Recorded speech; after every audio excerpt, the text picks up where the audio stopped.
This video is not sponsored. I just have a lot of people to thank. More on that at the end of the video. My balls. Oh, fuck you. You fucker. What the fuck is that?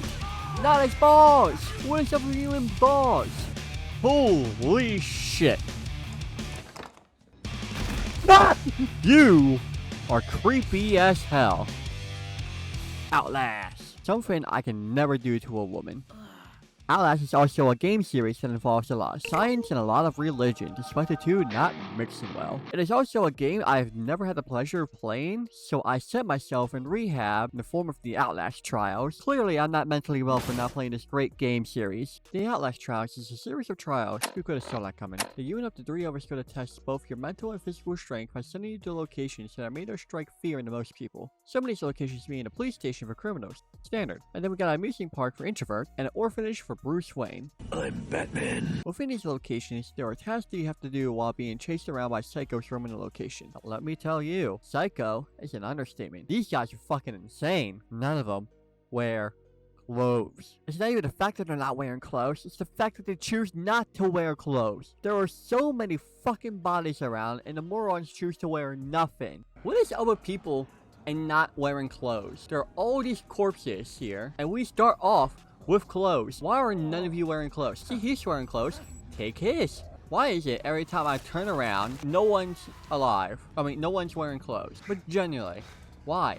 I guess it's not about putting the fear in us. It's about making me and the facility workers uncomfortable. And they're also trying to kill me.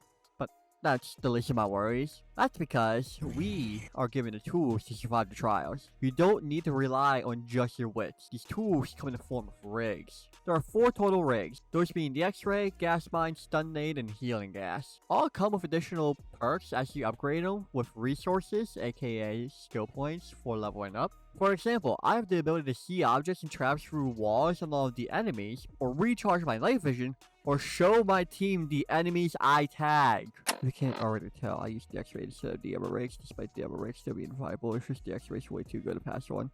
The idea of the game is to have a 4 stack with 4 different rigs equipped so that you can play along with those strings, like the man with the X-ray finds the gear and traps and enemies while the healer heals the team. And it's another reminder, protect the team. But what if I told you there's a secret 5th rig, and the way you get it is by looking down.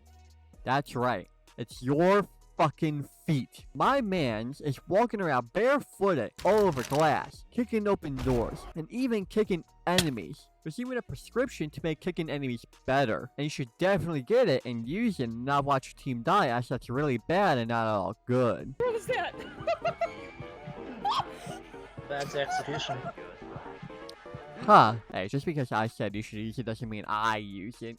But that's besides the point. Your feet are made of whatever Superman is made of on fucking steroids. If you were to put on shoes, you will be nerfing your character. Putting on shoes is the equivalent of an MMA boxer using pillows made of other pillows as boxing gloves. You might as well take whatever shoes you're gonna put on, cut the bottom off so that you don't lose the power of the sun in the sole of your feet over some plastic you want to wear to look a little more drip. Anyway, that's a good time to talk about those subscriptions I mentioned earlier. Subscriptions are passive upgrades you can get, make your character stronger, whereas rigs are manual utility. With prescriptions, you can slide, regen health, and kick better, hint hint wink wink, and a lot more. I'm gonna be honest with you guys, I didn't do any of that shit because the X-ray is way too fucking ballin' to not put all my points into. But they still have their uses. It makes life a hell of a lot easier. All it takes is down in some random ass pills this bitch gives you. What do you need? Now that you have your gear, it's time to head into the trials. There are currently 3 programs with 3 unique parts in each program. This is actually a good time to mention that this game is still in early access. Not only will there be more programs, but everything you see in this video is still subject to change. As I'm editing this, Red Barrel tweeted out they're adding a courthouse program, so don't say I didn't warn you. With that being said, each program has a unique task for you to do, such as removing a snitch via 200,000 volts of freedom to the head, or feeding wooden kids for soup made of bleach. During the trials, you'll come across various random objects that can aid you in your tasks, such as bricks and bottles, yeet at the psychos. There are also medicine, Atolius and whiskey, and definitely medicine. There's adrenaline to help you get the fuck out of there. batteries and rig chargers to charge your stuff, obviously. Along with these objects, there are hidden spots to play peekaboo with. Gotta hide in here. No animations. Spin me right, round, baby, right, round. And finally, there are locks on doors that totally work and not at all useless.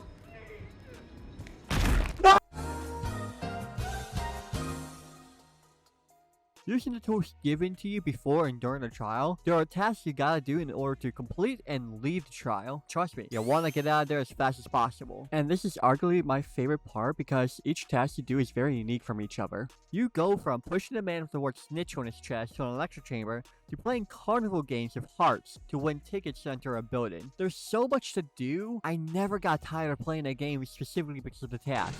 I mostly got tired because Mama wouldn't leave me the fuck alone at times. We have to save the children. I'm not leaving until I can confirm she's gone. Good evening. Like that. Daddy wants a snack. God damn it. Speaking of Mama, it's time that you learn about the enemies that roam the trials. But I'm gonna warn you, I didn't learn any of their names. I can't even tell you if they know their own names half the time. So I'm gonna hit y'all with a any percent speed run of who they are, what they do, and what I named them because my names are objectively better. And go. You have the druggies that hang out and don't chase you at all, but if you get too close, they'll beat you into next Monday.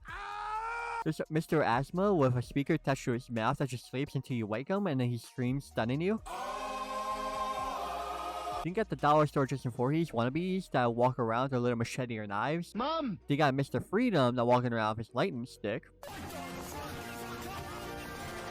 Then there's Mama and Daddy. Daddy's just a puppet with a drill in his mouth and arguably my favorite character in this whole game. God damn it. You got these giants that are dumb as fuck and don't deserve a name, so fuck you. And then you got Smokey, who's a little touchy. I guess it's not unheard of for a doctor to have sex with his patients. What?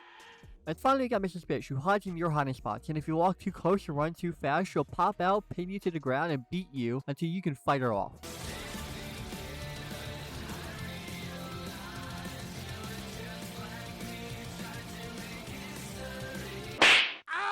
Plenty of enemies, all dumb as fuck. You'll usually only run into 3 of them at a time per trial unless the harder difficulties add more. I don't know, I didn't play the harder difficulties, maybe in another video. But sometimes, even with all 3 on your ass, you can still escape from them.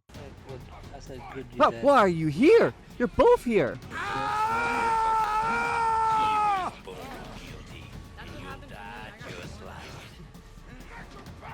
Close this. Okay, I have Medicine. So I can take another hit.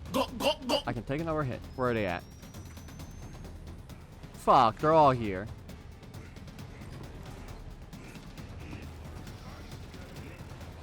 Well, man. Holy shit. How am I still alive? See?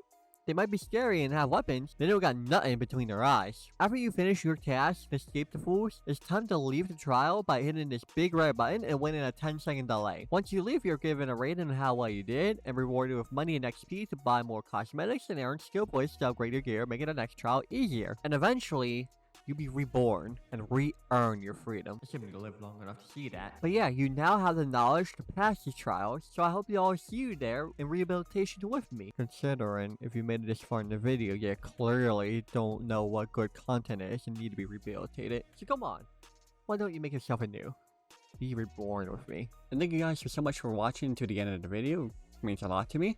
Before I thank everyone, I just want to mention that I'm going to be making a behind the scenes video for this video. In that behind the scenes video, I'm going to be talking about how I'm not going to be doing any outros for the videos anymore. I'm going to be emphasizing the last little part of my actual video. So when I say reborn, I'm going to emphasize it a little more. You'll see the details in that video. And I'm also going to be talking about all the mistakes and how I'm going to improve my videos from this point forward. So, yeah. If you remember from the beginning of the video, I did say I want to thank a lot of people. And I want to start this off by thanking you guys for the support of the last video. It blows my mind that you guys actually liked the video that I didn't even like. I was very much debating about not posting it, but you guys proved me wrong. The video is sitting at 1,000 views at 108 likes. It kind of shocks me you guys enjoyed something I didn't really like. There were so many issues with the video, I just can't bring myself to like it.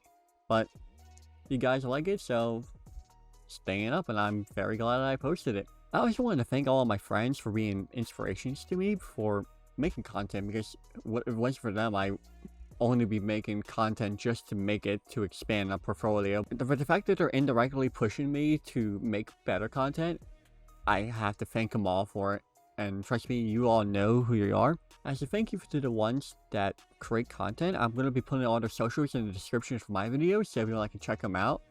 And one final thank you, I want to say thank you to two YouTubers that don't even know that I exist, but I don't care. They are big inspirations to me. Those being the Russian Badger and Lazy Purple. The Russian Badger is a big inspiration to me, and not only my editing style, but in his beliefs in YouTube. I do agree with his mentality, or what I think his mentality is with YouTube. I like to said it once in the past, where his content is 100% his. He has no team, no scriptwriter, no manager. It is all him 100%, and I like that. I like that path he's paving for other YouTubers in the YouTube industry, and I'd be gladly to walk that down the path. And don't get me wrong, if you have a team of editors, managers, and all that, that's great. I actually work for someone else editing their videos. I like the idea of my videos being 100% mine, so nothing against you guys. And I also want to thank you for being an inspiration for my editing style, with the combination of SFMs and mixture of gameplay and all that. I just enjoy it. I want to see more of that on YouTube, so I'm going to be one of those people that make that kind of content. And I also want to thank Lazy Purple for being another inspiration to my mentality when it comes to YouTube. Not being your mental is first before anything. I don't want to be burned out doing this. Like, video editing is something I want to do as a career. I'm trying to find ways to not burn myself out. A lot of you probably believe that if you enjoy your job, you would never work a day in your life. And that's what I'm trying to do. I'm trying to enjoy this without burning myself out. And Lazy Purple for the last few years has been going for a mental health voyage, I think he called it. And I agree with him 100%. I feel like you should put your mental before anything when it comes to anything. So, again, thank you all for that. And thank you all for watching. And I'll see you guys in the next video.